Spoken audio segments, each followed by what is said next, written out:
We are Okay. recording. So hi. Hi, color Patrick, do you commentator. wanna- I mean, the Pat- play-by-play guy. Patrick, you're already here, so why don't you come on around and do I'll just leave. I have to carry her away in a few minutes, but just to everybody viewing this in the future, welcome. We have Jason Snyder, Dr. Jason Snyder, Dr. Ashley Colby, and Trace. Are you a doctor also? I'm a half doctor. I have my MBA. So nice. So master Trace. And yeah, I'm not a doctor, but I am a person. I'm Patrick Rizoma on Twitter. You might know me from Twitter. This is my wife. This is my baby Lucy. Hey, and Lucy. The Doomer Optimist podcast. I think today we're going to talk with Jason and Ashley about how this phrase Doomer Optimist came to be just from their conversations with each other. Trace, you've definitely jumped on this bandwagon as well. And I think we'll start with that. It's a hot day in the summer. I'm going to have to bow out here in a second, but I'm really looking forward to seeing what you guys have to say. So awesome. Welcome. Hey. Thank you. So where should we start, guys? Should we start with the defining the term as we know it, what our plans are? You guys tell me. Yeah, I think that maybe like starting with just like how this all came about. It feels like in a matter of few months almost. Like I think I've only known y'all on Twitter for 5 or 6 months, and now suddenly we're doing a podcast together. So I think there's a story there to be told. All right, Jason, you want to start or you want me to start? I guess I could start. Ashley, you came up with the term Doomer Optimism. I mean, so it's just a term, right? It's that we found kind of intriguing, and we ended up doing some other podcasts related to it on the Stoa, also on Noetic Nomads.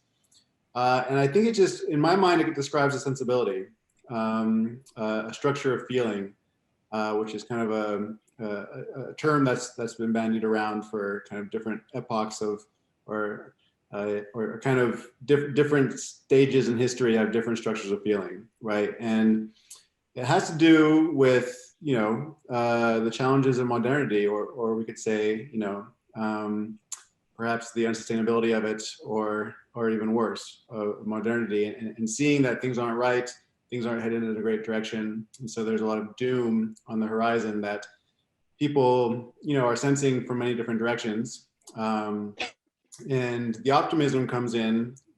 Ashley, do you want to talk about where the optimism comes in? Yeah, it's basically this orientation that's kind of like, what do you do when things are difficult? Like in life in general, but also when you're in the period of time of I don't know, there's crisis. We can definitely all agree, I think, that there are crises. And I think for a lot of people who get stuck in the doom, it feels like so overwhelming, and we have issues with depression and anxiety and suicide and such. And so I'm thinking the optimism comes in. What is the correct orientation toward dealing with challenges in life in general? And I think, to me, the correct orientation is to just find things to move toward that are positive, something that's makes life meaningful for you. I do want to say, like, we could just get into it now because we're talking about the term. I was thinking about this morning, how the term itself is almost like I'm going to get this wrong probably, and I don't know if Jeffrey Howard will listen to this, but the allegory of the cave, like it's the shadows on the wall, but I think we all connected with each other because of what we're doing outside the cave, like the real stuff in the actual world. And Doomer Optimism is just like a referent to those things that we're already doing. And we basically are making friends with each other and other people because of that work that we're doing in the real world, like the actual practice and the sense that one must focus on some kind of practice, whether it's relationship building, local economy, sustainability, whatever it is. And the big tent is really the people who are focused on the practice of moving towards something positive, I think. And I don't like the term itself. I have less than zero interest in policing it or setting boundaries, excuse me, setting boundaries around it. So I don't know what your guys' thoughts are on that topic too, like the actual label, because I think Joe Norman has made like lots of really good points with labels. They're useful if they're an attractor. They become less useful when you have to police them or feel like you're in charge of them or something.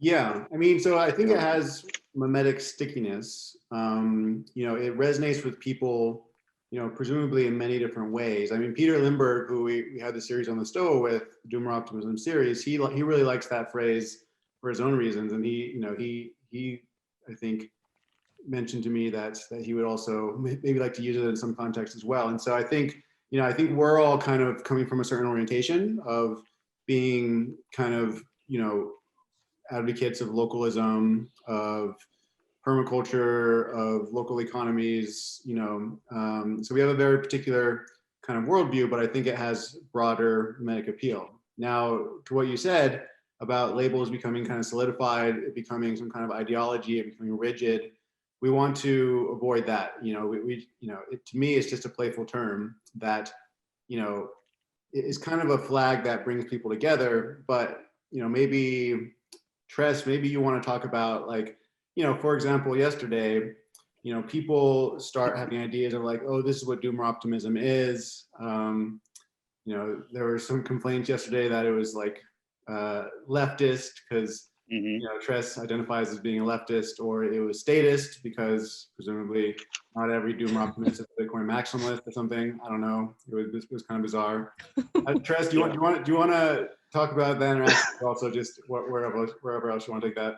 Yeah, I mean, I can tell you that the critique, for, whatever critique you'd say it was, I wanted to kind of respond to that thread by actually asking what exactly the critique was, because I wasn't certain exactly what they were saying regards to why Doomer Optimism is a bad thing, I suppose. But even having a leftist lens, why that would be a bad thing necessarily.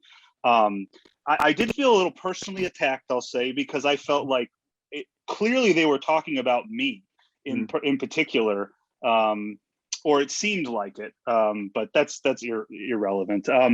I think that this is something that needs to remain as broad as possible, because I read a book a long time ago called The Watchman's Rattle, and it's not a particularly great book, so I'm not saying that everyone needs to read it, but one of the things that I think was the stickiest kind of memes, if you will, Jason, around it, was that she said in times of crisis, especially systemic crisis, the actual frame you should have is to throw everything at the wall and see what sticks. But what societies or systems tend to do is actually become more and more rigid. And you sort of see that happening, is that like all of this conversation, all the discourse on Twitter is around why theoretical frames won't work, right? It's always about saying like, this isn't going to work because of X, Y, Z, right? And so we throw out everything before we've ever even tried anything, right? And I feel like we need to head into a period of yes, where like basically if someone says, I think this will work, we should be as a society saying like, great, let's try it, because what we're doing now is not working. I think that's definitive. And I think that's probably the doomer part, right? The first half of this phrase is that you have accepted deep inside your soul that this is not working and it will not work. Now you can have, you can be like full on like collapse is imminent in the next 15 years. You can be that, 2100 or by 2100 we're going to have this sort of Darwinian bottleneck, right, that we all are forced through, or you can have a more techno dystopian view where it's going to be the haves and the have-nots, and we're going to have this kind of 1984 scenario where you got the plebes and you've got the rich, and the lives are completely divergent, right? Regardless, large groups of people are agreeing that modernity is leading towards something very bad for most people, right? That's the doomer side of it. And I think that for all of us here on this call, and I think a lot of the people in the doomer optimist camp, if you could even say it's a camp yet, it's more of like, I feel like it's like the solar system, circa 9 billion years ago, where it's just like a bunch of like loosely formed gas that may become a solar system in the future. I like that. Yeah, but right now it's nothing. It really is nothing, which is another reason I was tickled by the whole critique in the first place, is like, gosh, I wasn't even prepared to defend this because I don't even know what this is yet, But I think the optimism side is that you have to accept that this is not working. And you may sit there for a long time. My personal doomer journey, I have been a doomer for 20 years. I have been sitting in this space for 20 years. And I, increasingly getting more frantic and freaked out by it, increasingly frustrated with my friends and family that they don't recognize that, like, yes, I get it. Everything's glittery and everything is shiny and you can buy whatever you want in America. But like underneath all this is like clear rot. It's just rotten all through and through, and it won't sustain forever. And finally, in the last couple of years for me, I think I discovered the optimism side, which is there is a freedom in recognizing that the end is near, right? Near being a fluid term, but you can recognize that like the end is coming. So then you only have a couple of options, right? Broad options. You can either like, it's like the tidal wave is coming towards you, right? Like, what are you going to do? You can grab a tree, right? You can try and outrun it. You can try and get higher. If you're, really ambitious, you can try and stop it somehow, like with your arms, or, put a bunch of cars up or try and build a wall suddenly. I feel like, when something like that is imminent, you don't have a lot of options, but there is something freeing in it, because now you're not worried about like, oh, do I look silly? Am I wearing the right clothes? What are people gonna, if I scream like a woman right now, are people gonna make fun of me? Like, who cares, right? Get out of the way of the onrushing water. And I feel like that's where the optimism comes in, is and that's why I personally think it's an incredibly poetic term, because it really, like, it's like Facebook, which is a book of faces, Twitter, which is exactly what it's, the platform is like twittering. It's like when you have these kind of names and you're just like, oh my gosh, it perfectly sums up what this is. And that's why I think it's so sticky, as Jason said, it has mimetic stickiness. But I think beyond that, you have to accept that the end is near, near being, again, fluid term. And then you have to accept that you can do something about it. Or even if you can't, you're going to do something about it, even in your little plot. And I feel like that's almost it, right? Like exclusively those are the only criteria, right, for being a doomer optimist. Beyond that, right, you can be a neo-monarchist if you want to. You can be a Bitcoin I have interacted enthusiast, with some of those neo-monarchists on Twitter. It's cool. It's interesting. Interesting. The whole thing. Yeah, I mean, there's lots and lots and lots of people that in this big tent that I know, like, the two of us are just not going to talk about COVID, right? We're just not going to talk about Biden or Trump, right? And all those things, what I tend to realize personally, that a lot of it's about scale, as Joe says all the time, right? It's about scale. That as long as we talk about our goals for the local societies and local governance and local agricultural regeneration and those types of questions that we're all battling in our own localities, we don't have that much to argue about. It's only when we start talking about national and international politics and memes, if you will, that we suddenly have things to argue about. And that's crazy, because that stuff's not real. It's not really real. It's out there in the void. What's real is what's happening here in your locality. And I think that's what Sorry, go ahead. Go, Ashley. No, you go, Ashley. I'm sorry. I was just going to say, I think that that is actually really key. I have two like related points to make. One is you said like, I felt personally attacked, but that doesn't matter. I think that does matter because what ends up happening is, you know, we start having arguments at scales that don't matter. Mhm. And then we start talking about people as personal individuals, you're a statist or whatever. Mhm. And it really gets in the way of us talking about the stuff that's substantive, like super gets in the way. And I think is my personal theory of change is that a lot of that stuff is a huge waste of time. Like it's really not going to get us where we need to go. A lot of these labels that are addressing hypothetical future scenarios, like you're an anarchist, like, yeah, in what world? Like in what world, you know what I mean? Where it's like, we're all just constructing these utopias and then giving ourselves labels based on these utopias that will not ever exist. So, you know, who cares? It's kind of just a waste of time, in my opinion. And so then the flip side of that comment is maybe we could talk a little bit about our orientation here, because part of me thinks like, yeah, it's cool to have like this theoretical framing Doomer Optimist because it helps us to like understand what we're doing here. But then I was thinking what you were saying, Trace, before we ever recorded any of this, is how you feel like we're running out of time and how this should be a vehicle toward lifting up people who are doing things and talking about what they're doing and how, and maybe even have some sort of action plans if they have something or some way for other people to get involved. Because my sense is that this is a really sticky term because a lot of people feel really lost. And they want to be inspired by other people who have found a path, and that might not be their path, but they want to see what these other paths are. And I think I've been lucky because I spent a lot of time traveling in my 20s and I saw a lot of different paths, and then that helped me find my path, you know, just spending time with people doing alternative things. So this could be a virtual version of that. So I don't know if either you or Jason have comments on that.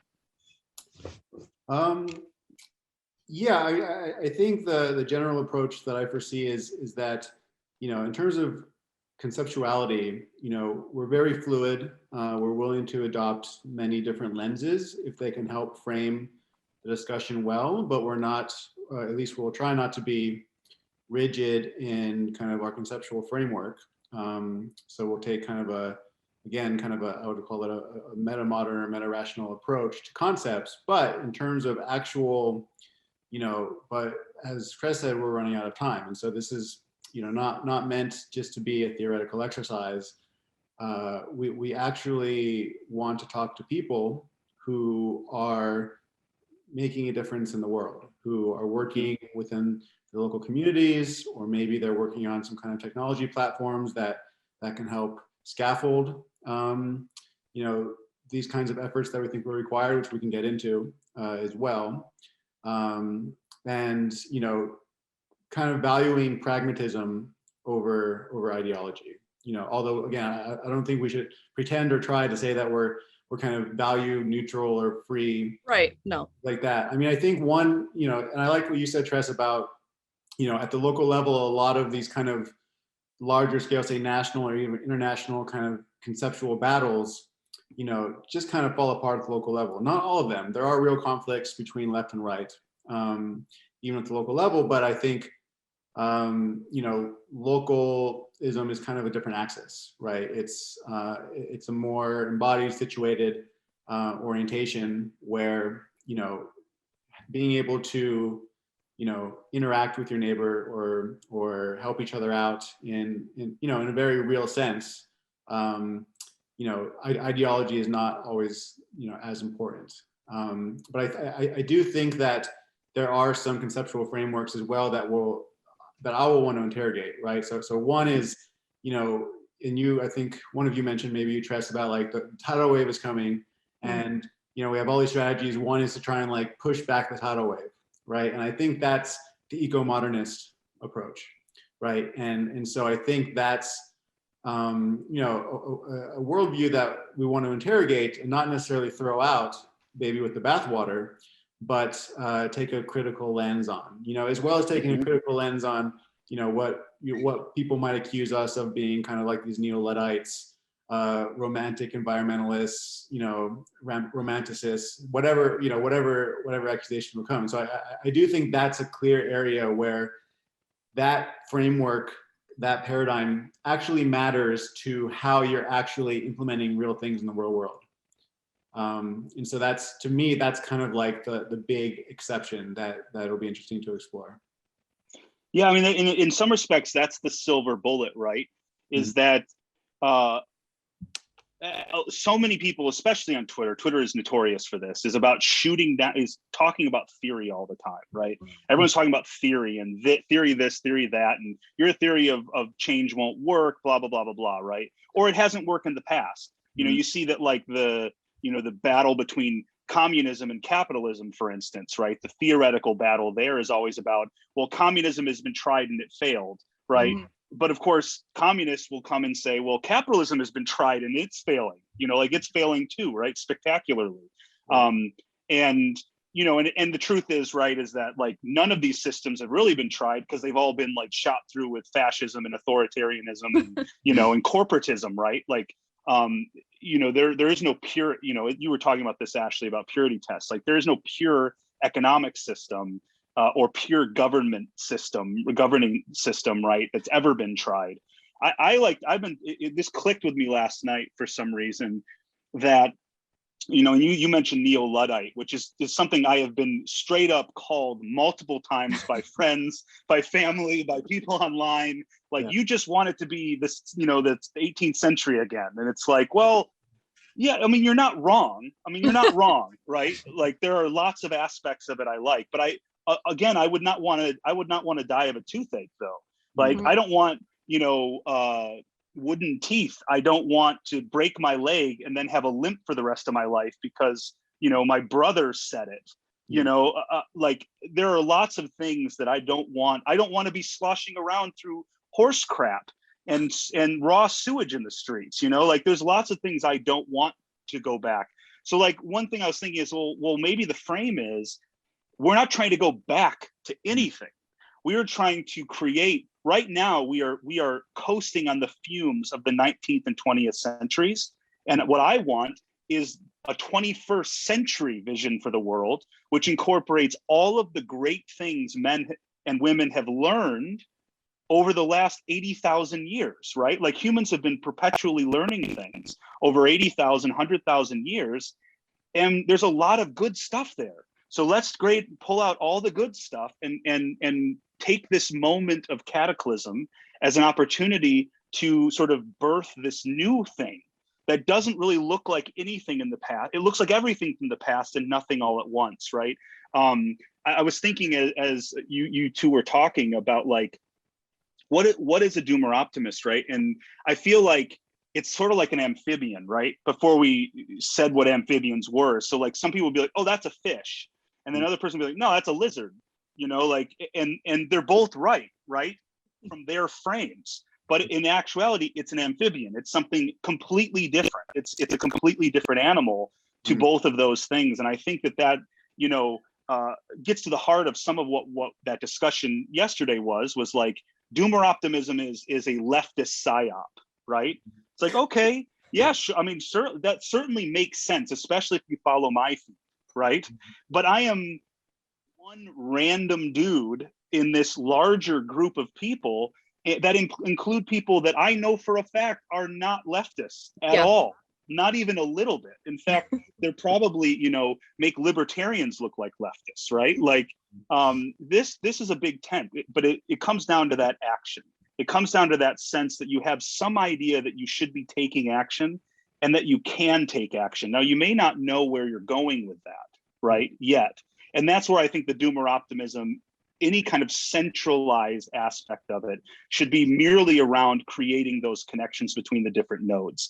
Anything beyond that is just completely unhelpful because we're not trying to solve problems at scale, because scale is the problem. What we're trying to do is allow small scale or regional scale cooperation, right? And there's lots, and that's why I think it'd be great to talk to those who are working on blockchain type of things, projects, or other sorts of like node decentralization types of projects. I know Joe works on that sort of stuff, and I think like that if there's a project that would be closest to it, is just trying to create one kind of node for people to gather information and connect with each other. That's not just Twitter, right? Which essentially we're just using Twitter that way right now, right? I would just add one thing. So I think in general, there's not one thing we could contribute is that there aren't a ton of people deeply interrogating solutions. There are a lot of doomer type information out there, environmentalist groups specifically spend a lot of time documenting the doom. And I think the one thing that we might add is some nuance, because I think what ends up happening with discussions of solutions, it's like either Luddism or eco modernism or whatever. But I think there could be a really interesting mix, and it could be different in one place than another. I mean, it could be different in whatever will become of New York City than it's going to be in Colonia, Uruguay. And I'm thinking about this Chobani ad that somebody tagged me in the other day. It was like a robot Dr. Octopus picking oranges, and I was like, that's such a bad use of energy. But there could be some version that like uses technology in a way, or energy in a way that like would be completely useful for the overall goal of like biodiversity or sustainability or whatever. So I think I'd like to even have opportunities for people who are like exploring practical things with these different orientations, talking through some of the details of those things. I think like in general, there's these purity, and I fall into it too, because I try to make this point like peasant agriculture or agroecology, whatever. And then when you're starting to make this point, you end up getting painted into this corner where you're like just a Luddite, when I think there's a lot more nuance to be had that can happen in long form, discussions too. Yeah. So many strings to pick up here. I just want to touch on what you were saying, Tress, about we're not returning. I really like this kind of metaphor of we're bringing forth. We're bringing all of we're trying to bring. That's the intention, to bring all of the best from the ages past into the present, right? Including modernity, including, however you want to look at it, whether you want to look at it in terms of structures of feeling, like magic, mythic, archaic, I don't know. Ken Wilber probably has, like 10 different categories there, but, we're trying to bring them all forward. And another thing I want to pick up on real quick is this notion of this kind of doomer optimism being this big tent thing where it's deliberately very vague, right? Because it means a lot of different things to a lot of different people. And we're not trying to take ownership of it. And we're not trying to defend it, right? I think that's something that Ashley and I were talking about yesterday when we were talking about what happened on Twitter yesterday, is like, this is not something we're trying to defend. We don't want it to become an ideology. We don't want it to become necessarily even a movement, right? It's just kind of an attractor point, or I would even call it like there's this term that Peter Limburg came up with it, but I helped flesh it out, mimetic mediation, where basically it's kind of like just an arena where people from all these different backgrounds, perspectives, orientations, can kind of be drawn towards and exchange with, right? So it's kind of like, a place where, people can find some common ground at the kind of the most abstract level, and figure out where they can collaborate, and where they strongly disagree, that's fine, right? Like that doesn't, in most cases, that doesn't need to be hashed out to the death anytime soon.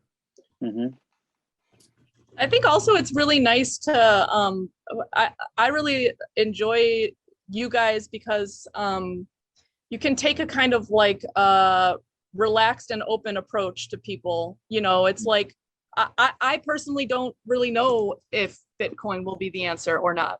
And that's okay. It's also okay that other people are like convinced that it will, and I just think like there's space. There's definitely a need for like non extremely ideological space to just have conversations and be open-minded. So to me, that would be the main thing that we could contribute to the world. I'm wondering, like, do we want to now talk about structure? Like, maybe Jason, you can talk a little bit about your idea of preseason. Sure. And well, I could start with what we're doing right now. So we deliberately, if it sounds like we're a little bit unorganized and kind of grasping for straws, it's because we are. That was deliberate. Like we had a little bit of pregame of like, you know, a couple of things we want to talk about, but we really want to kind of flesh out what this is about, what this podcast will be about in real time, right? To make, you know, try and make the process more transparent.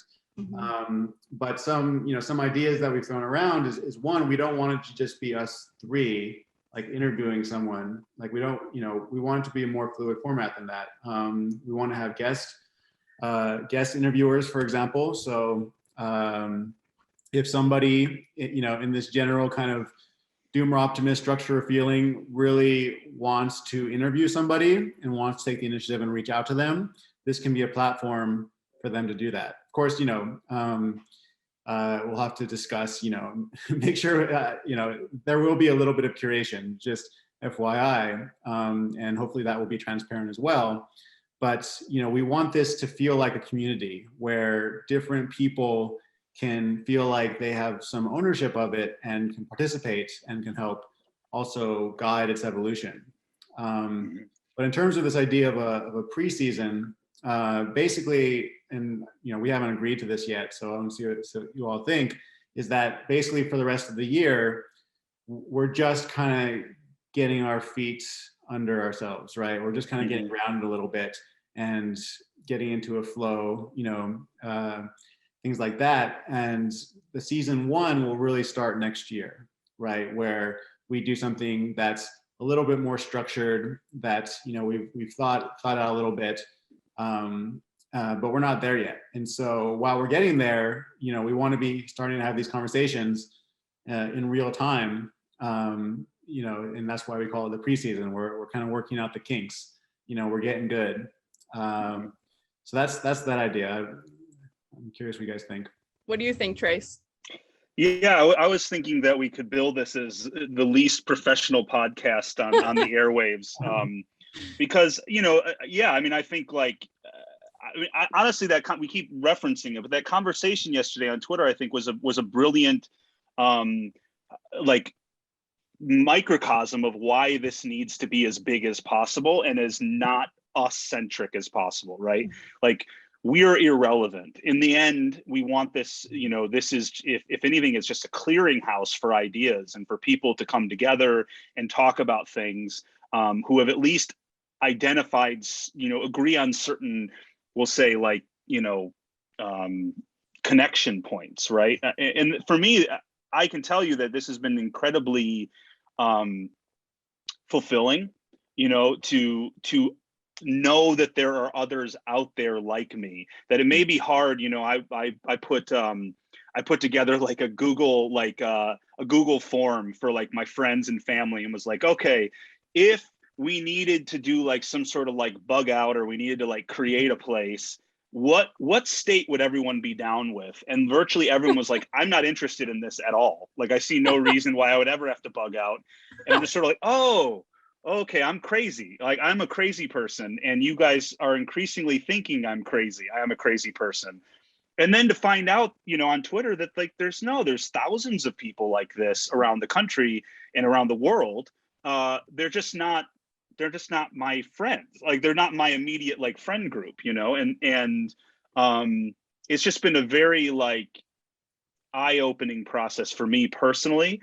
And so I'm very personally very keen to not foreclose on that that experience for anyone, especially not along some sort of ideological or political lines, because we're all coming to this thing from different angles and different lenses, and all of those lenses maybe are not equally valid, if you will, but there is something to be drawn from everything. And if you're saying no to someone, especially if it's over like an international or a national disagreement, right? you're foreclosing on that opportunity, to learn something from that person, and or for them to learn from you, and so I want this to be very open and learning, a learning place, which means that I don't want to be on every podcast, right? I don't want people to have to listen to me. I don't want people to be looking at my face. I don't want to be a lightning rod. I don't want people to say, I hate the Doomer Optimism podcast because I hate Trace. He's obnoxious. Right. He's a status shill. I don't want any of that stuff. I want, I am just one person that will hopefully be part of something that's thousands of people deep in a year from now, or sooner. And so, I think to your point, Jason, I would really like to see a lot of contributions from all different types of people and in different ways. So we've also been talking about possibly putting a website together where people can contribute their essays, infographics, videos, any kind of content that they're producing about the work that they're doing in their local community. We can start to kind of pull that stuff together, even if it's not specifically on the podcast, right? Yeah. We can kind of create a universe of Doomer Optimism content that can hopefully inspire people. And so when someone's, birthing out of the doomer into the optimist side of it, how we can help be midwives of that, if you will, and help kind of be like, you're not alone. Look at all this great information. There's people all over. Hey, there's 5 of them within 20 miles of you doing this, right? Yeah. Right here, and I think that can be very, I think that'll be very beneficial for this kind of beginning phase. Yes. I would just add, I totally agree with all this. I also think, Jason, you have really good instincts in terms of staying informal. I think that's really useful to, it's so much like what we're saying. Also, what's happening on the ground, like homesteading, for example, or Trace roots down your work, my own homestead. Like you realize that you can't plan this stuff in advance. Like you literally can only do it and learn it by doing it and going through and trying things. So the same idea is applying here. Like we're only going to learn how this whole content creation thing will play out by doing it and seeing how it plays out and learning. So I like that a lot because it's so much like what we're doing in the real world. A couple other comments I want to make. One, I think it's kind of punk rock to not have like a leader or a guru, or like refusing to be leaders and refusing to like own and define and police the term. I think is like very punk rock, because in general, a lot of movements, they can get destroyed by that whole process. So it's just like cool to just be like, yeah, it's a general umbrella orientation, but we can find different ways to just not go down the path that labels can go down and divide people. And there was one other point I wanted to make. I think it would just, I've had this idea for a long while because I think about dual process theory as part of my, theory that I really like, which is basically one society is failing, the next one is emerging. We're in that crosshair. So like the reason, Trace, you have a bunch of family and friends who are not interested in the doomer part is like they're not yet far enough along the downward part of the trajectory to realize. But I think in general, if you're to learn from history, like that, sometimes that movement can be rather rapid, like all of a sudden, like we're going down and down and then something bad happens, kind of like the pandemic would be one of those things, but other things where people are like, wait, what is going on? Nothing is as it was, like I don't understand. And so I think it's super useful for those of us who foresee some sort of rapid shift to interrogate these things in advance. I almost think it's like the responsible thing to do, to interrogate these things in advance and just start building this whole repertoire, so that if or when there is a rapid shift, we can be like, we don't have all the answers, but here's like our toolkit that we've been developing. Like, welcome to the fold, here you go. And I think, like, to me, if my life or career had any one goal, it would be that, like helping to develop this toolkit and using the fact that I've been lucky enough to be educated and know, have a sense that there will be some crises coming to help, the next person along. Yeah. Yeah, a couple of thoughts. One, it struck me when you were saying, Tress, about your friends who aren't interested in this stuff, but it also struck me that what you do is you help build public food forests with community involvement, and young people are involved. And it struck me that for people to just kind of see the contrast of like, wow, like I had a wonderful day. Like this is an amazing concept of like edible food forests. It makes me feel good. Like when you're talking about real things on the ground that just provide such a contrast to what people are used to in their day-to-day life, they can be drawn to these solutions without necessarily having to go through a doomer phase, right? They're just like, this is just great. I love it. And if and when, we do have more crises coming down the line, people will already be kind of, moving down, a better path, and there will already be more infrastructure without it all being built by a bunch of doomers, right? So I think, that struck me. Another thing that struck me, and this is something that, I've talked about in other places, but there's this kind of irony where, a bunch of us were finding each other online, especially if we call ourselves localists, but, this is a very non-local activity, right? Or it's a different kind of locality. It's not geographic locality. It's a different kind of locality. And we're all scattered, right? And people have said, wouldn't it be nice if we all just like move to one place? But, that's, if you take the view that, a sinking ship, if you have, you get on a little island, you're going to be dragged down with it, then it's actually good that it's harder, but it's good that we're scattered all over the place, right? And we're operating locally, and we're trying to bring other people along, even if they don't buy into our diagnosis of what the future might look like, but they're actually seeing our positive examples, right? And they're moving in a direction that might actually make us more resilient in the longer term. It's good that we're scattered, these seeds all over the place, and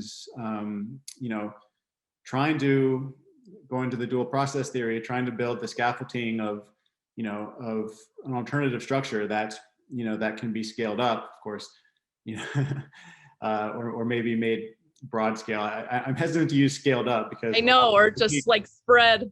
Scaled out. Spread out. But there's only I have a feeling that it will take, if it does require certain crises for alternative structures to emerge, in a very strong, robust form. But you can definitely start the process so that when it happens, it can be, it can be brought into being much more quickly, right? And folks who are on the ground can very quickly bring other people on board, kind of get them bootstrapped, going.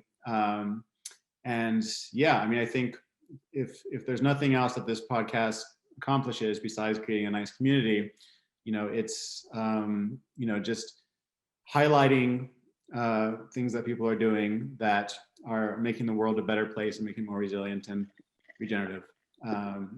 And if we can connect people, we bring someone on the podcast who's doing some interesting stuff, and through the podcast, 20 people find out about them and want to get involved. That's a huge win. And that would be my highest hopes for the podcast.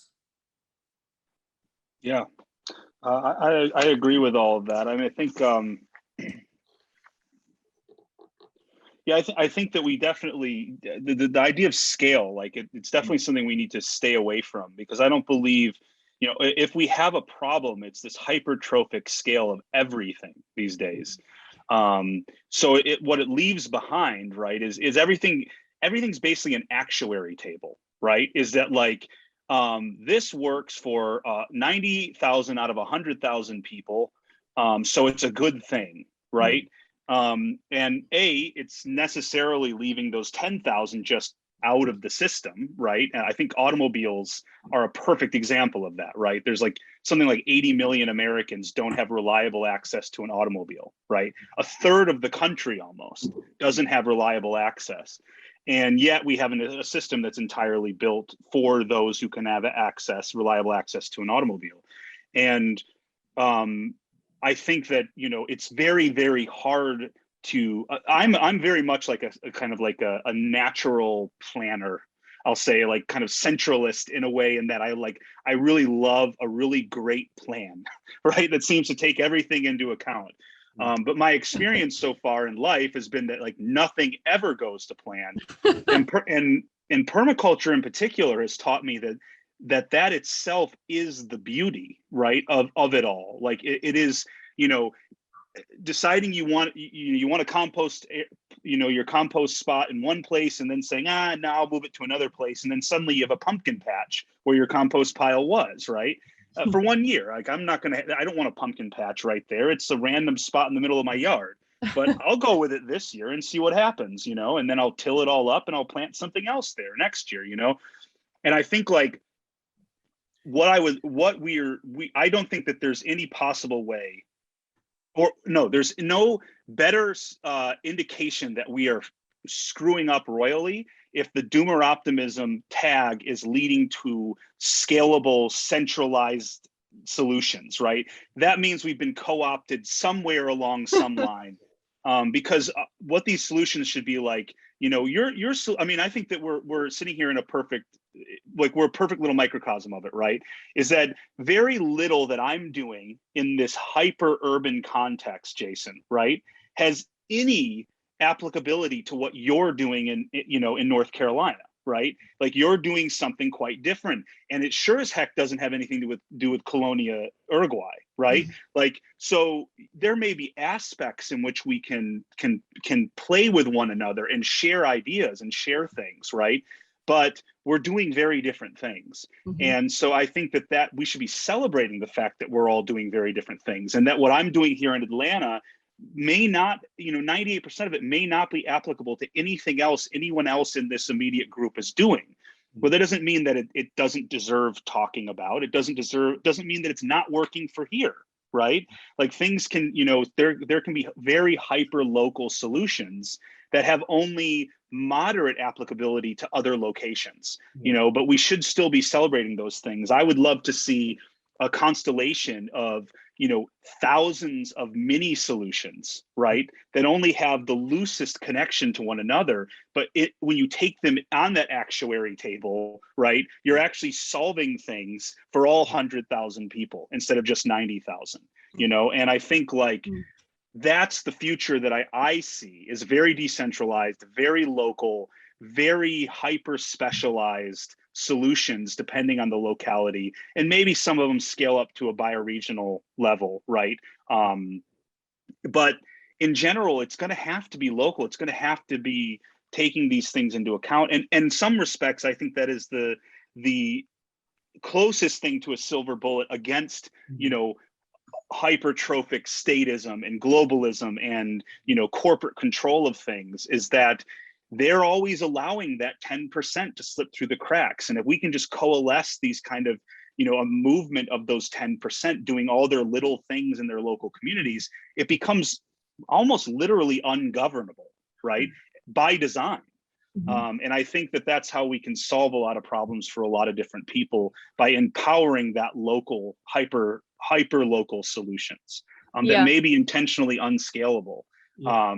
Can I throw something in there? Yeah, absolutely. Please do. I resonate with all of that. I would just add that that there is, I think, a desired cosmopolitan element to it, right? Because sometimes when you think hyper local, you think, nativist, or you think, there's some pretty dark, I guess, dark pictures that people can paint, with those ideas, from what we've seen. And so, while you're talking about large scale and not wanting to make things large scale, I think that there's this other concept, broad scale, where we are learning from each other, right? I'm seeing just homestead Twitter, like I'm seeing people trying things, building certain types of structures, maybe how they raise their chickens, and how they create a chicken tractor and they take it through their garden or something. And I might take some inspiration from that. Now I might adapt it to my own circumstance, and mine might look pretty different, but the seed of that idea came in a different local context, right? And I think, and that's what the internet enables for us, at least for now, right? That at least for now, we don't know, if indefinitely if we'll have this, this affordance, but I think we should use it when we do, right? Yeah. And so, yeah, and I was thinking something similar too. I would just add that, like, as a sociologist, my mind goes to what's the same and what's different, like these, comparative cases. And I would say sometimes it's helpful to identify principles. Like, these are principles governing actions, and then they're similar principles guiding actions in specific localities, and the outcomes are location specific, but the principles guiding them are the same. That can be helpful too, because you can start to see like allyship or solidarity with people who would otherwise be, more or less just completely living a completely different existence from you, but instead, like, what lessons can you draw based on their own specific thing, but then without standardizing, where everyone's mind goes straight to like standardization, scale, and and the questions on Twitter always, like, especially when it comes to agriculture, like, how does it scale? How do you do this exact thing everywhere in the entire world? Like, but that's not what I'm saying. I'm saying there should be a set of principles that guide agriculture, and those will play out in locally specific ways. So I think finding out what those principles are is really worthy task too. And then the second question I have, or second comment, is with a mind to planning. You guys resisted saying what the next episodes will be until this call. So what will the next episodes of this podcast be? I'm like, what is it? Let's talk about it. Let's have a plan, blah, blah, blah, all this stuff, which seems maybe against like the philosophy I put out on Twitter, but now I'm forcing you to answer this question. We're figuring it out as we go along. What do you think is the right next step? Well, my gut instinct tells me we should so last time we spoke pre-recording, I said, let's get a couple under our belt and then we'll release them so that we're ahead of the curve. I have completely flipped my position since that discussion. I kind of like the idea of just putting this out here ASAP and just being like, you're like, welcome, like, this is what we're doing, guys. And it's incredibly unfiltered at this point. And what do y'all think? Like, who do you guys want to see? I'm worried, Ashley, we've talked about like kind of each of us interviewing each other to kind of discuss, because, I mean, if we've sketched out some rough things, it's like you are no longer a doomer. You now have optimism about the future and you're doing something about it, even if it's a very small thing. Well, we all tick the boxes, right, of the most fundamental things of what a doomer optimist could be. My fear is that, are we immediately going back on what we just said for the last hour by the first interviewees being the people who introduced us? Yeah, that's a good point. Yeah, and I like that. I like that instinct. That feels right to me. It's not about us, but we're only going to interview each other and not include anybody else. So I almost feel like, could we put this out and say, like, if you're listening to this because you want some answers, I'm sorry that we sorely disappointed you. There are no answers at the end of this podcast. There are only more questions. One of them being, who do you want to see us interview? What is your dream interview? And it could be like, who is your dream interviewee and who's your dream interviewer? Who would you like to see come together on the next couple of podcasts? And that dream interviewer could be you. Exactly. Who you really admire. Yeah. And it could very well be that someone says, you know what, actually my dream is to interview Jason about what he's doing, And so we can say, like, well, we can work that out. We can facilitate that, right? There's some, I don't need to be interviewed anymore. Yeah. To be honest. But here's the list of podcasts. You can listen to these podcasts. Yeah. Everything that Jason needs to say has already been said. They're right here. No, but I think the instinct is right, and I keep thinking about Visa.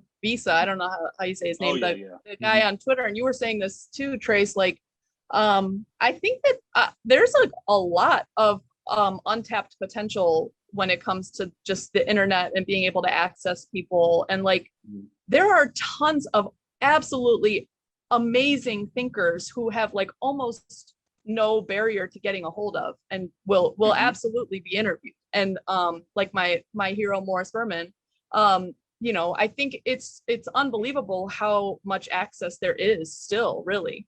And so I think being a platform to empower people like Peter was for us at the STOA, continuing that kind of idea and tradition of a platform, and shoot and aim big. It's, there's so much potential out there for connection with people and important ideas and practices. I don't know, Jason, your thoughts?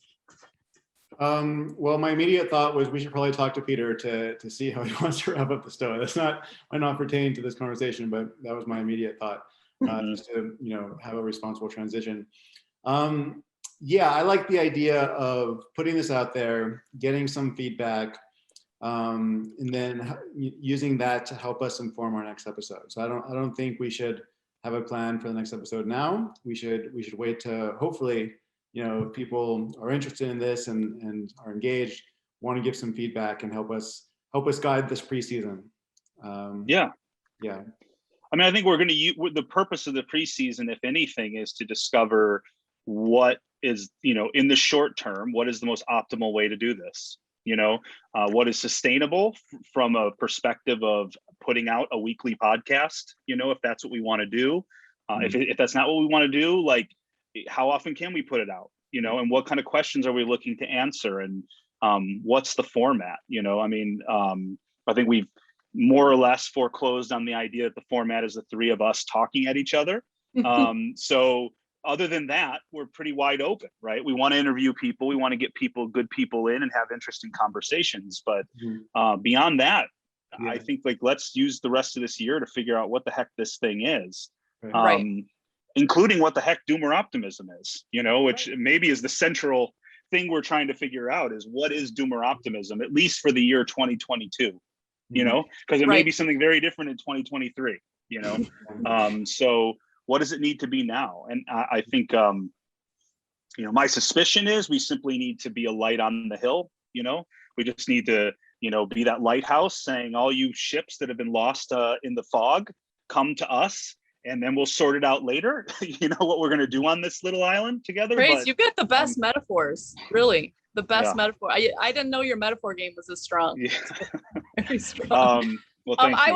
I would also just add that I really like the idea of including art and I don't know, just music and whatever else. I really like, I think there's just a lot of talking heads in the world.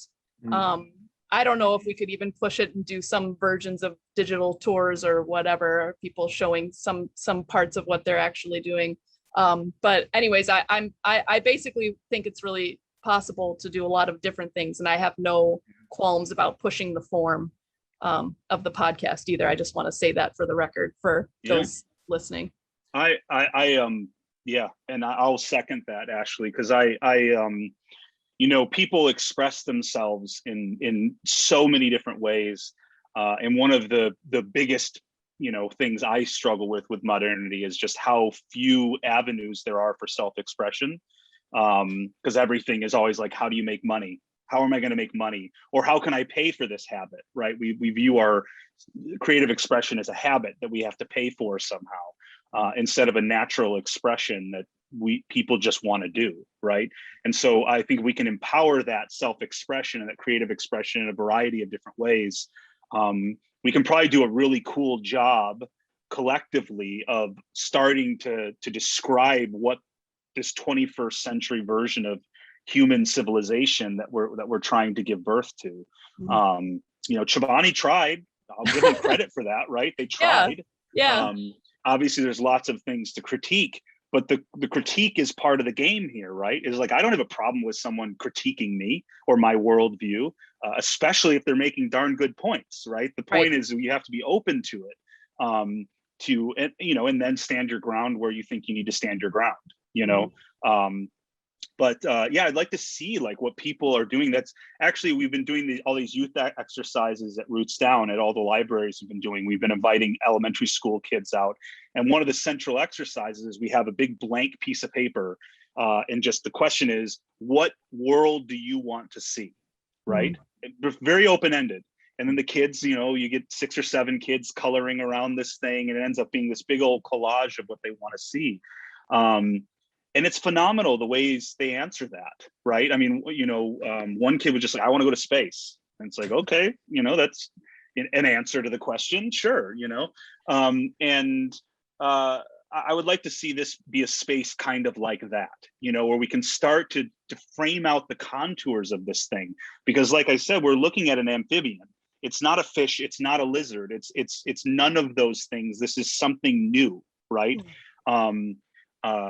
And I would like to articulate that. And that's something I personally struggled for about 20 years to articulate where I would like to see us go, and as a society.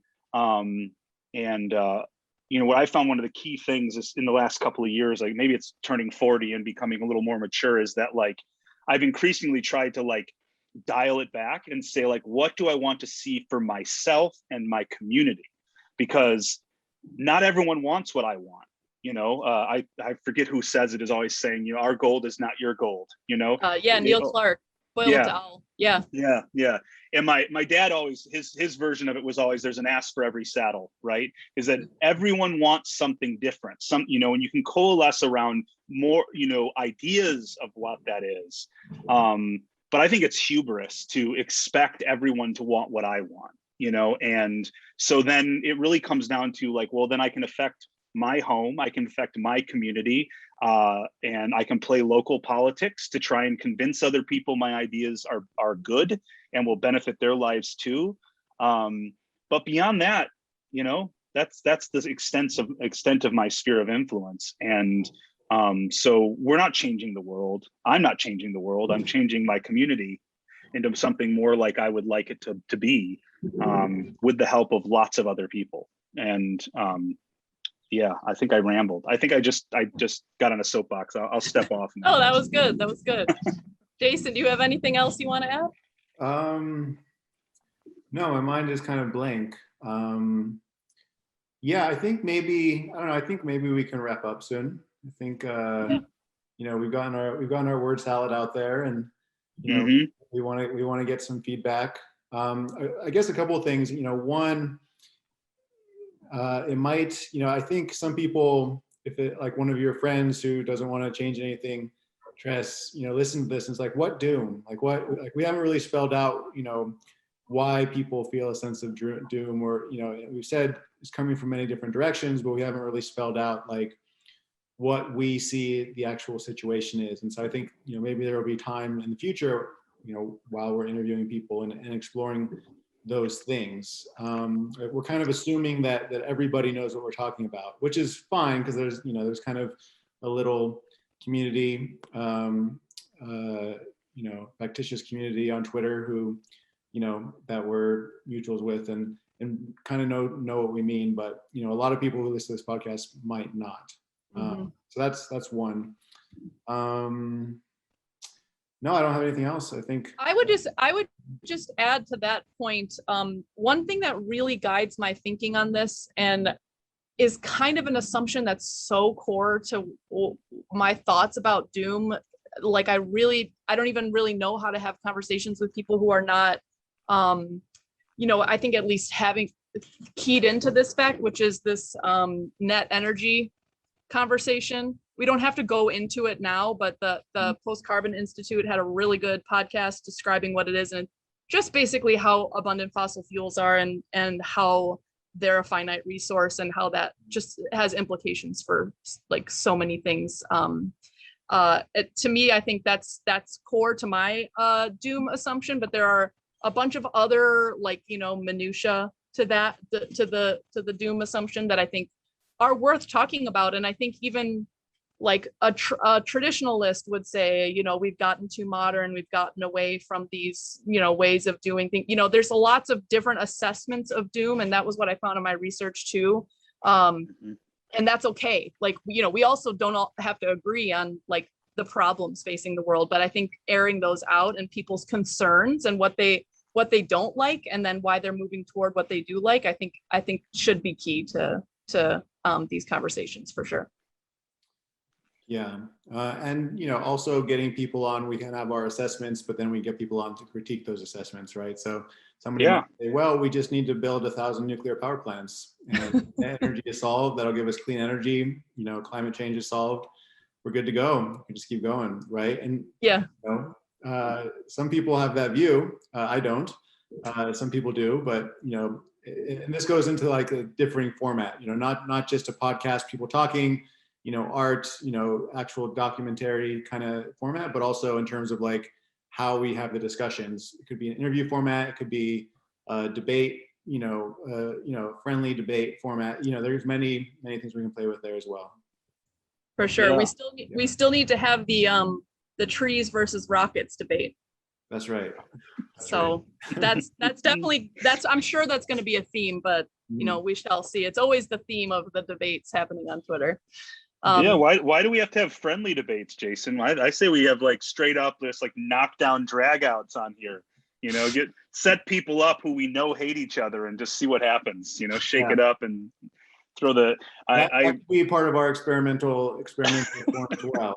That's art. There would be more heat or light than heat or whatever. Yeah. We could have a trial by combat, right? Like we'll decide which is the best idea.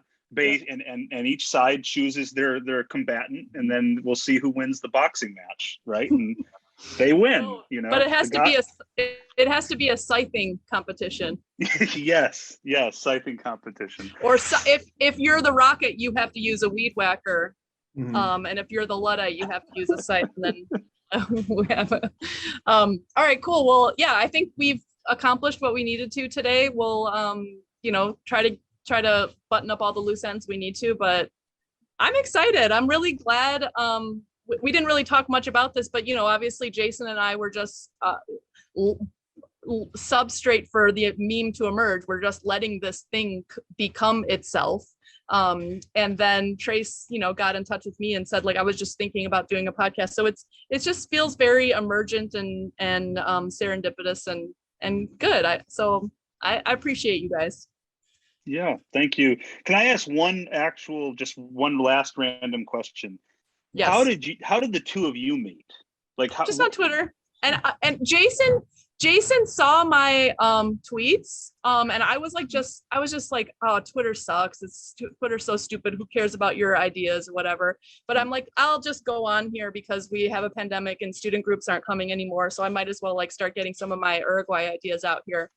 And I was posting, and then Jason retweeted me and said, like, this guy, you didn't know I was Ashley, you should follow him. And I was like, oh my God. And I got like 100 followers or something in that day. And I was like, oh, that was so nice. So Jason is also really nice, help the little guy on Twitter, which is very cute. Yeah, for real. Yeah, I think that Visa retweeted you, Jason. Does that sound familiar, or does that sound like, has he ever retweeted you before? I know I found you through Visa. Either you had responded to one of his tweets or something like that, or he retweeted you. And I was just like, oh, wow, this sounds like someone totally up my alley. And then it was, I think, 24 hours later, I found you, Ashley, as well, obviously. Yeah, my first experience of U-Trust was you lecturing me. Oh yeah, that sounds about right. What did I lecture you on? I think it had to do with putting more emphasis on structural inequality. Oh yeah, I remember that. Yeah.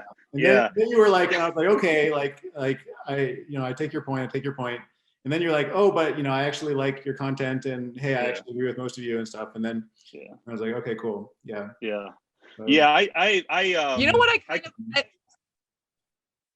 Ashley. sorry, you go ahead. Yeah. Well, I was gonna say I came in a little hot into homesteader localist Twitter. I kind of came in and was just like, y'all are doing this wrong. I was a total jerk about it. And I backed off of that really quickly because I realized that like after one or two like kind of like heated, kind of back and forth where you're like sitting here trying to cook dinner and you're trying to fight with someone on Twitter at the same time. I was like, I don't want to ever do this again. Like as soon as it gets anywhere near that, I'm immediately like, all right, I'm the wrong guy. If you wanted to start a fight with someone online, I'm not the right guy. Because it's stupid and pointless. But you really helped me, Jason. I remember that kind of back and forth because you kind of helped me come to some of those realizations. Just sort of like, hey, I need to do a little bit more learning. I need to be a little bit, less vocal. A little more like sit, listen, see where people are coming from. Take some of the emotion out of disagreeing with them. It is a 240 or 280 character, it's like not the ideal format for long form discussions. And so give people the benefit of the doubt. And I agree with you, Ashley. Jason is probably personally responsible for at least 100 to 200 of my current followers. Every time you respond or retweet or have anything to do with something I've written, I'm like, okay, here it goes. Like this tweet's gonna go viral for me at least. I get no more followers interacting from Jason anymore because I think our like mutual concentric circles are perfect. Just one circle. Now. Surprised you haven't left me and moved on to greener pastures. I know. No, we'll never leave you. Never leave you. I also think it's last comment. I've been thinking lately about how much fun it is that Twitter is like this human drama. Like people remember their beefs and they remember how they first interacted with one another, and they remember when people were kind to them or when they were especially mean or when they blocked them and unblocked them. So I don't know. I find that all very charming and appealing. So it's interesting because people like I have somebody, like I can be kind of short with somebody because, perhaps I've been like battling on Twitter and, somebody comes with a sincere question and I'm kind of, I'm just kind of like condescending or something. And they, and then they'll, this one guy I remember told me like a few weeks later, like, yeah, that really like hurt, that really like hurt me or something. Right. Like, like I actually mostly agree with you and that wasn't really cool. And I know Ashley, another person felt that way. I think about you as well. We don't have to get into details of that, but that just happens, right? And it's hard, because you're dealing with real people, and it's hard to remember that sometimes when you're dealing with avatars. Anyway, I think I feel like we're kind of getting off topic. Yeah, I know. Yeah, you're right. Okay, so anyways, Doomer Optimism preseason episode 0.1. 0.1, yeah. I think it has to be 0 point. Yep. All right, cool. Well, let's just leave it at that. You guys have a great day and give us feedback, people. I think the interaction between the creator and community is pretty porous. That's the idea here. So more or less should be bi-directional. So all right. Cool. What do we end with? Patrick's not here. Just Doomer Optimists Unite. Are we calling this the rise of Doomer Optimism? No. Let's not call it the rise. That sounds too like a movement or ideology. Okay. I just think the Doomer Optimism podcast or something. I don't know. Maybe we come up with something better. Yeah, everyone watching this is how disorganized this all is. We don't even have a name yet for our podcast. But this was intentional. This is yes. So I do. I think we can probably just end it here. Maybe we should end it like in the middle of someone saying something. Just.